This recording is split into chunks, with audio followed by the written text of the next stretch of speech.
बडनेरा येथील वीज वितरण कंपनीच्या कारभारावर गंभीर प्रश्नचिन्ह उपस्थित करणारी धक्कादायक बाब समोर आली आहे। एक महिला कर्मचाऱ्याकडून ग्राहकांशी उद्धट आणि अपमानास्पद वागणूक दिली जात असल्याचा संतप्त आरोप नागरिकांनी केला आहे। एवढंच नाही तर मार्च एंडिंगच्या नावाखाली गरीब ग्राहकांचा वीज पुरवठा तोडला जात असल्याचाही गंभीर मुद्दा समोर आला आहे। बडनेरा येथील महाराष्ट्र राज्य वीज वितरण कंपनीच्या कार्यालयात नागरिकांचा संताप उफाळून आलाय। वीज बिल वसुली पथकासोबत फिरणाऱ्या एका महिला कर्मचाऱ्यावर नागरिकांशी उद्धट आणि अपमानास्पद भाषेत बोलण्याचा गंभीर आरोप करण्यात येत आहे। नागरिकांच्या म्हणण्यानुसार हे कर्मचारी बिल वसुली करताना लोकांना मानसिक त्रास देत असून प्रश्न विचारणाऱ्यांना दडपण्याचा प्रयत्न करीत आहेत।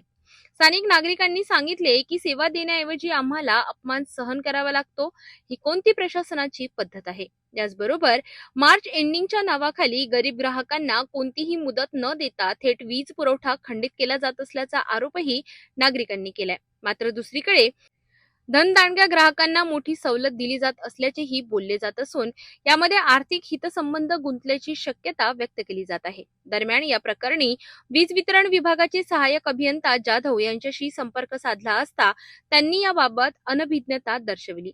अशी कोणतीही तक्रार माझ्या निदर्शनास आलेली नाही असे त्यांनी स्पष्ट केले। या सर्व प्रकारामुळे वीज वितरण कंपनीच्या कारभारावर प्रश्नचिन्ह निर्माण झाले आहेत।